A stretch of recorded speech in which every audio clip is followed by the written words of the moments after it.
Hello everybody, welcome back to my channel. जैसा कि हम सभी आने वाली लाइब्रेरियन की वैकेंसी के बारे में स्टडी कर रहे थे, तो आज के इम्पॉर्टेंट क्वेश्चंस कुछ इस प्रकार हैं। अभिकथन है कि भारत में अधिकांश शैक्षणिक पुस्तकालय प्रौद्योगिकी उन्मुख सेवा संस्थानों के रूप में तब्दील होने में पीछे रह गए, और इसका तर्क दिया हुआ है कि शीर्ष शैक्षणिक निकायों तथा पुस्तकालय संघों ने मानक तथा नीतियाँ तैयार करने में अग्रणी भूमिका नहीं अदा की। आपको बताना है कि अभिकथन सही है या फिर तर्क सही है। तो अभिकथन कहता है कि भारत में अधिकांश शैक्षणिक पुस्तकालय प्रौद्योगिकी उन्मुख सेवा संस्थानों के रूप में तब्दील होने में पीछे रह गए। तो जी हाँ, ये अभिकथन जो है बिल्कुल पूरी तरह से सही है। और इसका कारण क्या है? शीर्ष शैक्षणिक निकायों तथा पुस्तकालय संघों ने मानक तथा नीतियाँ तैयार करने में अग्रणी भूमिका नहीं अदा की। तो बिल्कुल ये भी बात सही है कि ये भूमिका नहीं अदा की है, इसलिए ये ए और आर दोनों सही है। नेक्स्ट क्वेश्चन है कि निम्नलिखित को कालानुक्रमिक रूप में व्यवस्थित कीजिए कि कितने ये जो अधिनियम दिए हुए हैं, ग्रंथ एवं समाचार पत्र डिलीवरी अधिनियम, आरटीआई अधिनियम, इंपीरियल लाइब्रेरी अधिनियम और आईटी अधिनियम, इनको आप क्रम से अरेंज कीजिए कि पहले क्या होगा। तो सबसे पहले हम लोग देखते हैं कि जो सबसे फर्स्ट होगा इंपीरियल लाइब्रेरी एक्ट, जो 1948 में आई। इंपीरियल लाइब्रेरी एक्ट आप लिखते जाइएगा कब आई, तो 1948 में आई। सेकंड में हम लोग देखेंगे आरटीआई कब आई, तो 1954 में। आरटीआई कब आई थी, तो 1954 में। आरटीआई एक्ट 1954 में था। और 15 जून 2005 को जो था वो क्या था आपका, आईटी अमेंडमेंट एक्ट 2008 में आया था। आईटी अमेंडमेंट एक्ट कब आया था, 2008 में आया था। आपको एक नोट में ध्यान रखना है कि press and registration of book act जो है वो 1867 में आई थी। Press and registration of book act कब आई थी, 1867 में आई थी। इसके डिस्क्रिप्शन आप नीचे देख सकते हैं कि इंपीरियल लाइब्रेरी एक्ट 1948 में आई थी। ग्रंथ एवं समाचार पत्र डिलीवरी अधिनियम, इसे पब्लिक लाइब्रेरी एक्ट भी कहा जाता है। 1954 में आरटीआई एक्ट था और 15 जून 2005 को आईटी अमेंडमेंट एक्ट 2008 में था। तो यहाँ से आपका राइट आंसर क्या होगा, बी अरेंज कीजिएगा। तो सबसे पहले थर्ड होगा जो इंपीरियल लाइब्रेरी एक्ट आई थी वो, और फिर होगा आपका first delivery of books and newspaper act, यानी कि ग्रंथ एवं समाचार पत्र डिलीवरी अधिनियम। और थर्ड में आपका होगा सेकंड जो आरटीआई अधिनियम है, और लास्ट होगा आपका 4 आईटी एक्ट।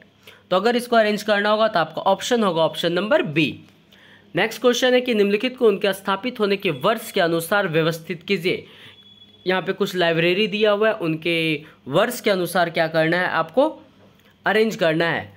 तो इसके आप एक्सप्लेनेशन को देखिए, आपको अच्छे से ये समझ में आएगा कि क्या कहना चाहता है। तो फर्स्ट में आपको कहता है कि रामपुर राजा लाइब्रेरी की स्थापना नवाब फैजुल्ला खां के द्वारा 1774 में किया गया। रामपुर राजा लाइब्रेरी की स्थापना कब हुआ, 1774 में। द एशियाटिक सोसाइटी की स्थापना सर विलियम जोन्स के द्वारा 15 जनवरी 1784 में किया गया। इसका उद्देश्य प्राच्य अध्ययन को बढ़ावा देना था। खुदाबख्श ओरिएंटल पब्लिक लाइब्रेरी जो नेशनल लाइब्रेरी ऑफ इंडिया है, जो पटना में लोकेटेड है, इसकी स्थापना 29 अक्टूबर 1891 में खान बहादुर के द्वारा की गई। और लास्ट है साहित्य अकेडमी लाइब्रेरी दिल्ली में जो है, इसकी स्थापना 12 मार्च 1954 में की गई थी। तो अब आप इसको अरेंज कीजिएगा। तो इसका राइट आंसर क्या हो जाएगा, फर्स्ट। इसका राइट आंसर क्या होगा, फर्स्ट, यानी कि सबसे पहले कौन सा होगा, तो साहित्य अकेडमी लाइब्रेरी जो दिल्ली में इसकी स्थापना हुई थी। सेकेंड में इसका क्या हो जाएगा, फोर्थ, द एशियाटिक सोसाइटी की स्थापना हुई। थर्ड में क्या होगा, इसका first Khudabakhsh oriental public library, और फोर्थ में होगा इसका थर्ड रामपुर राजा लाइब्रेरी। आप इस ईस्वी को याद रखिएगा, ईस्वी याद रहेगा तो आपको अरेंज करने में आसानी होगी। नेक्स्ट क्वेश्चन है कि इनसाइक्लोपीडिया ब्रिटानिका के अंतिम मुद्रित संस्करण का प्रकाशन कब हुआ था। तो राइट आंसर है इसका भी 2010 में। इनसाइक्लोपीडिया ब्रिटानिका के अंतिम मुद्रित 15वां संस्करण का प्रकाशन 2010 में हुआ था। नेक्स्ट क्वेश्चन है कि भारत के पुस्तकालय आंदोलन में निम्नलिखित प्रमुख घटनाओं को सही क्रम में व्यवस्थित कीजिए। भारत का जो भी पुस्तकालय आंदोलन हुआ उसके घटनाक्रम को आपको क्या करना है, एक सही क्रम में स्थापित करना है। तो इसमें भी आपको ईस्वी याद रखना होगा, इसलिए हम लोग इसके डिस्क्रिप्शन को देखते हैं कि क्या इसमें ईस्वी दिया हुआ है। तो भारत के पुस्तकालय आंदोलन में निम्नलिखित प्रमुख घटनाओं का सही क्रम में क्या है? तो भारत में प्रथम पुस्तकालय संघ जो आंध्र देश पुस्तकालय संघ था, जिसकी स्थापना 1914 में हुई। प्रथम अखिल भारतीय सार्वजनिक पुस्तकालय सम्मेलन जो मद्रास में हुई, ये 1934 में हुई।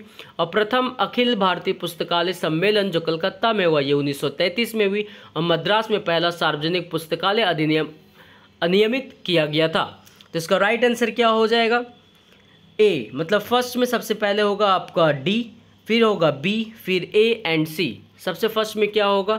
डी, जो first library association in India, Bharat में प्रथम पुस्तकालय संघ जो था ये पहले हुआ था। और सेकंड में जो था वो था आपका प्रथम अखिल भारतीय सार्वजनिक पुस्तकालय सम्मेलन।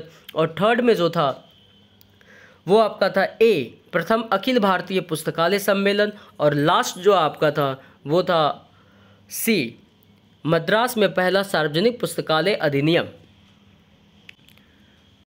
आप इस क्वेश्चन को फिर से ध्यान दीजिएगा कि फर्स्ट में होगा प्रथम अखिल भारतीय सार्वजनिक पुस्तकालय सम्मेलन जो 1914 में हुआ था।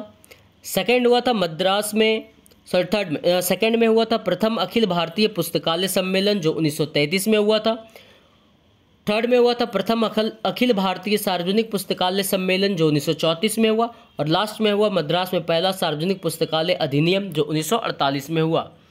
नेक्स्ट क्वेश्चन है अभिकथन और तर्क। आपको देखना है। अभिकथन कहता है 1990 के दशक से लागू किए गए बहुसंख्यक राज्य पुस्तकालय अधिनियमों में पुस्तकालय निधि का प्रावधान है जिसमें राज्य और केंद्र सरकार योगदान देती है। ये अभिकथन कहता है। तर्क क्या कह रहा है कि पुस्तकालय उपकर सार्वजनिक पुस्तकालयों के प्रबंधन के लिए पर्याप्त है। आपको बताना है कि अभिकथन सही है या फिर तर्क सही है। तो अभिकथन कह रहा है 1990 के दशक से लागू किए गए बहुसंख्यक राज्य पुस्तकालय अधिनियमों में पुस्तकालय निधि का प्रावधान है जिसमें राज्य और केंद्र सरकार योगदान देती है। ये बिल्कुल सही है क्योंकि राज्य और सरकार इसमें योगदान देती है। तर्क कह रहा है पुस्तकालय उपकर सार्वजनिक पुस्तकालयों के प्रबंधन के लिए अपर्याप्त है। तो ये सही है कि पुस्तकालय जो उपकर सार्वजनिक पुस्तकालयों के प्रावधान के लिए अपर्याप्त है। तो यहाँ पे अभिकथन और तर्क दोनों पूरी तरह से सही है। नेक्स्ट क्वेश्चन आपका क्या कहता है? अभिकथन और तर्क फिर से है। अभिकथन कहता है हाल के वर्षों में इलेक्ट्रॉनिक फॉर्मेट में सूचना के विस्फोट ने छोटे सार्वजनिक पुस्तकालयों पर काफ़ी अधिक भार डाला है। और तर्क कह रहा है कि ई रिसोर्स लाइसेंसिंग लागत और उसके लिए आवश्यक समर्थक प्रौद्योगिकी दोनों ही दृष्टि से महंगी होती है जिसे छोटे सार्वजनिक पुस्तकालयों द्वारा वहन कर पाना अत्यंत कठिन है। तो आपको बताना है कि अभिकथन और तर्क दोनों में कौन से सही है। तो यहाँ पे अभिकथन और तर्क जो है वो दोनों के दोनों सही है। आपको ध्यान रखना है कि अभिकथन ए और आर यहाँ पे दोनों सही है। नेक्स्ट क्वेश्चन है कि खुदाबख्श ओरिएंटल सार्वजनिक पुस्तकालय कहाँ स्थित है? तो इसका राइट आंसर है बी, जो कि पटना में स्थित है। पटना में खुदाबख्श ओरिएंटल सार्वजनिक पुस्तकालय स्थित है जिसकी स्थापना 29 अक्टूबर 1891 में खान बहादुर खुदा के द्वारा हुई थी। अगर आपसे पूछा गया खुदाबख्श ओरिएंटल सार्वजनिक पुस्तकालय कहाँ स्थित है, तो पटना में है। नेक्स्ट क्वेश्चन कहता है कि identify the key salient features of private library from the following. जो प्राइवेट लाइब्रेरी है इनमें से जो नीचे आपके ऑप्शन है उनमें से बताना है कि उसके साइलेंट फीचर कौन कौन से हैं। तो ए में कहता है a library gives access to the general public. क्या ये सही है? आपको बताना है कि ये library gives access to the general public. क्या ये कथन सही है या गलत है, ये आपको बताना है। सेकंड है a library belonging to an individual. Third है a library not supported by taxation. और फोर्थ है a library having statutory support. आपको बताना इन चार में से कौन से ऑप्शन सही है। तो इसका राइट आंसर होगा बी एंड सी। बी और सी जो है यहाँ पे वो सही है कि जो प्राइवेट लाइब्रेरी है उसके साइलेंट फीचर क्या है, तो ये जो लाइब्रेरी है वो बिलोंगिंग करता है किसी भी एक इंडिविजुअल के साथ। और ये library not supported by taxation, ये जो लाइब्रेरी है वो टैक्सेशन के द्वारा सपोर्ट नहीं किया जाता है। तो राइट आंसर इसका होगा B and C. Next question है निम्नलिखित में से कौन से पुस्तकालय को इंपीरियल लाइब्रेरी के साथ सम्मिलित किया गया। आपको बताना है इनमें से कौन से पुस्तकालय को इंपीरियल लाइब्रेरी के साथ सम्मिलित किया गया। तो राइट आंसर है इसका ए, रॉयल पब्लिक लाइब्रेरी जो कोलकाता में है इसे इंपीरियल लाइब्रेरी के साथ सम्मिलित किया गया। इसके डिस्क्रिप्शन को आप देखिए कि कलकत्ता पब्लिक लाइब्रेरी का गठन 1836 में तथा इंपीरियल लाइब्रेरी का गठन 1851 में किया गया था। 30 जनवरी 1903 को कलकत्ता पब्लिक लाइब्रेरी को इंपीरियल के साथ विलय कर दिया गया तथा 1 फरवरी 1953 को इसका नाम बदलकर नेशनल लाइब्रेरी ऑफ इंडिया कर दिया गया। अगर आपसे पूछा जाए कि कलकत्ता पब्लिक लाइब्रेरी का गठन कब हुआ, 1836 में। इंपेरियल लाइब्रेरी का गठन कब हुआ, 1891 में। और 30 जनवरी 1903 को कलकत्ता लाइब्रेरी को इंपेरियल लाइब्रेरी के साथ विलय कर दिया गया और इसका नाम 1 फरवरी 1953 को बदलकर नेशनल लाइब्रेरी ऑफ इंडिया कर दिया गया।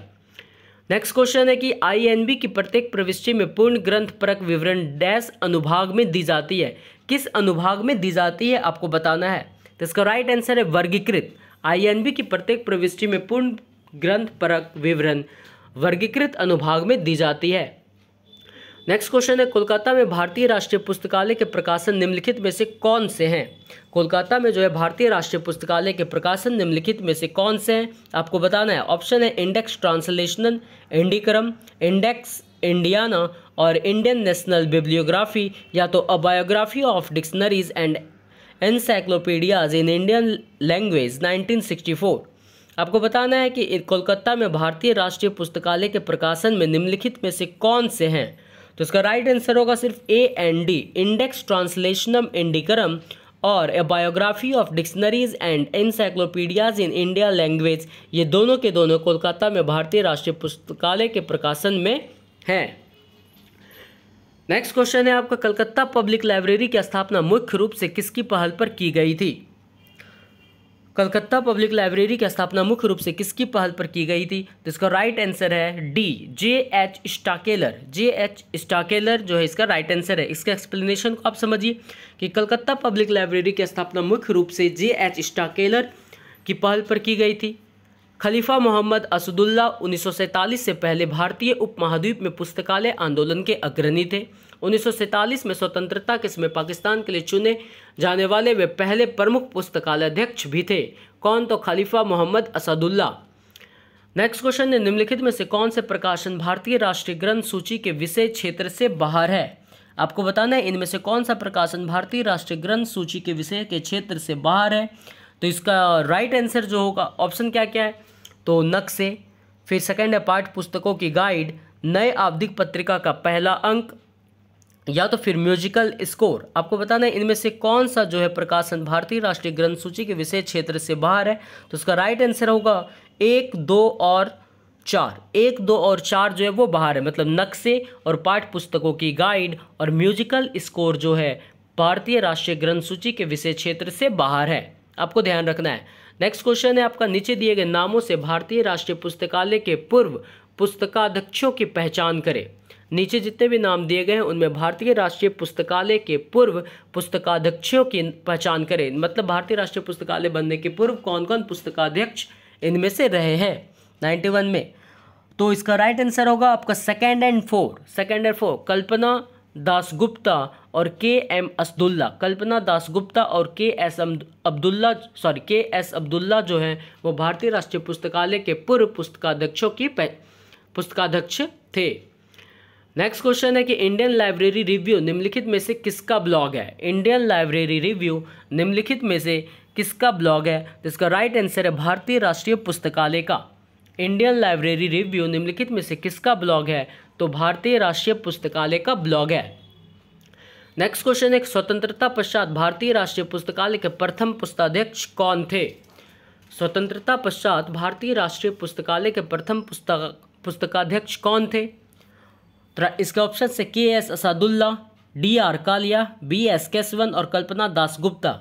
तो इसका राइट आंसर है B.S. केशवन। B.S. केशवन जो है स्वतंत्रता पश्चात भारतीय राष्ट्रीय पुस्तकालय अध्यक्ष के प्रथम पुस्तकाध्यक्ष थे।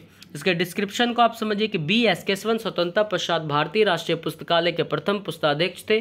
के.एम. असदुल्ला कौन थे, तो ये खलीफा मोहम्मद असदुल्ला स्वतंत्रता के पहले तक का पुस्तकाध्यक्ष थे। उन्हें 1935 में खान बहादुर की उपाधि से सम्मानित किया गया था। खान बहादुर की उपाधि से किसे सम्मानित किया गया था, तो के.एम. असदुल्ला को। D.R. कालिया भारतीय राष्ट्रीय पुस्तकालय के पुस्तकाध्यक्ष सितंबर 1979 से 1983 तक थे। नेक्स्ट क्वेश्चन है कि भारत के किस राज्य में राष्ट्रीय ग्रंथालय स्थापित है। भारत के किस राज्य में राष्ट्रीय ग्रंथालय स्थापित है, तो भारत के पश्चिम बंगाल में राष्ट्रीय ग्रंथालय स्थापित है। नेक्स्ट क्वेश्चन है कि इंडियन नेशनल बिब्लियोग्राफी का प्रकाशन किसके द्वारा किया जाता है। इंडियन नेशनल बिब्लियोग्राफी का प्रकाशन किसके द्वारा किया जाता है, तो इसका राइट आंसर है राष्ट्रीय पुस्तकालय कोलकाता के द्वारा। इंडियन नेशनल बिब्लियोग्राफी का प्रकाशन राष्ट्रीय पुस्तकालय कोलकाता के द्वारा किया जाता है। नेक्स्ट क्वेश्चन है, दृष्टिबाधितों के लिए राष्ट्रीय पुस्तकालय स्थित है। बताइए, दृष्टिबाधितों के लिए राष्ट्रीय पुस्तकालय कहाँ स्थित है? जिसका राइट आंसर है देहरादून में। दृष्टिबाधितों के लिए राष्ट्रीय पुस्तकालय कहाँ स्थित है? देहरादून में। नेक्स्ट क्वेश्चन है, निम्नलिखित में से कौन सा भारत में पुस्तकालय संघ नहीं है? निम्नलिखित में से कौन सा भारत में पुस्तकालय संघ नहीं है? तो भारतीय राष्ट्रीय पुस्तकालय जो है वो भारत में पुस्तकालय संघ नहीं है। इसके डिस्क्रिप्शन को आप देखिए कि राष्ट्रीय पुस्तकालय की उत्पत्ति का पता पूर्व कलकत्ता पब्लिक लाइब्रेरी से लगाया गया है, जो 19वीं शताब्दी के पूर्वार्ध में स्थापित है। कलकत्ता पब्लिक लाइब्रेरी की स्थापना काफ़ी हद तक अंग्रेजों के संपादक J.H. स्टोकेवेलर की पहल पर की गई थी। पुस्तकालय के 21 मार्च 1836 को डॉक्टर F.P. के आवास में भूतल पर जनता के लिए खोला गया था। 1891 में सचिवालय पुस्तकालय और कलकत्ता पब्लिक लाइब्रेरी को सम्मिलित करके इंपीरियल लाइब्रेरी बनाया गया था। आपसे अगर पूछा गया क्या भारतीय राष्ट्रीय पुस्तकालय भारत में पुस्तकालय संघ में शामिल है, तो आपका ऑप्शन होगा नहीं। कि निम्नलिखित में से कौन भारत में पुस्तकालय संघ नहीं है? तो भारतीय राष्ट्रीय पुस्तकालय संघ नहीं है। नेक्स्ट क्वेश्चन है, किस वर्ष में इंपीरियल लाइब्रेरी कलकत्ता का नाम परिवर्तित किया गया? किस वर्ष में इंपीरियल लाइब्रेरी कलकत्ता का नाम परिवर्तित किया गया? तो 1948 में। 1948 में इंपीरियल लाइब्रेरी कलकत्ता का नाम परिवर्तित किया गया। नेक्स्ट क्वेश्चन है, जनता के लिए भारत के राष्ट्रीय पुस्तकालय किसके द्वारा खोल दिया गया? जनता के लिए भारत के राष्ट्रीय पुस्तकालय किसके द्वारा खोल दिया गया? तो राइट आंसर होगा इसका डी, मौलाना अबुल कलाम आज़ाद के द्वारा। जनता के लिए भारत के राष्ट्रीय पुस्तकालय को मौलाना अबुल कलाम आज़ाद के द्वारा खोल दिया गया। नेक्स्ट क्वेश्चन है, इंपीरियल लाइब्रेरी का पहला लाइब्रेरियन कौन था? इंपीरियल लाइब्रेरी का पहला लाइब्रेरियन कौन था? तो मैकफार्लेन जो है वो इंपीरियल लाइब्रेरी के पहले लाइब्रेरियन थे। इंपीरियल लाइब्रेरी के पहले लाइब्रेरियन मैकफार्लेन थे तथा स्वतंत्रता के बाद राष्ट्रीय पुस्तकालय के प्रथम पुस्तकालय अध्यक्ष B.S. केशवन थे। स्वतंत्रता के बाद राष्ट्रीय पुस्तकालय के प्रथम पुस्तकालय अध्यक्ष पूछा जाए तो B.S. केशवन थे। नेक्स्ट क्वेश्चन है, भारत के संविधान का कौन सा खंड राष्ट्रीय पुस्तकालय की स्थापना से संबंधित है? तो खंड 62, खंड 62 जो है भारत के संविधान के राष्ट्रीय पुस्तकालय की स्थापना से संबंधित है। नेक्स्ट क्वेश्चन है, केंद्र सरकार द्वारा केंद्रीय स्थान पर स्थापित पुस्तकालय कहा जाता है? क्या कहा जाता है? केंद्र सरकार द्वारा केंद्रीय स्थान पर स्थापित पुस्तकालय को क्या कहा जाता है? आपके ऑप्शन है केंद्रीय पुस्तकालय, राष्ट्रीय पुस्तकालय, सार्वजनिक पुस्तकालय या केंद्रीय सार्वजनिक पुस्तकालय। तो इसका राइट आंसर है राष्ट्रीय पुस्तकालय। केंद्र सरकार द्वारा केंद्रीय स्थान पर स्थापित पुस्तकालय को राष्ट्रीय पुस्तकालय कहा जाता है। नेक्स्ट क्वेश्चन है, नेशनल लाइब्रेरी एसोसिएशन कहलाता है? क्या कहलाता है? नेशनल लाइब्रेरी एसोसिएशन क्या कहलाता है? आपके ऑप्शन है association of library personnels of national level, national level association of persons engaged in library profession, association of library personnels of so many nations and association of library personnels whose leader is of national. आपको बताना है कि national library association कहलाता है। क्या कहलाता है? इन चार ऑप्शन में क्या कहलाता है? तो राइट आंसर है national level association of persons engaged in library profession, national library association कहलाते हैं।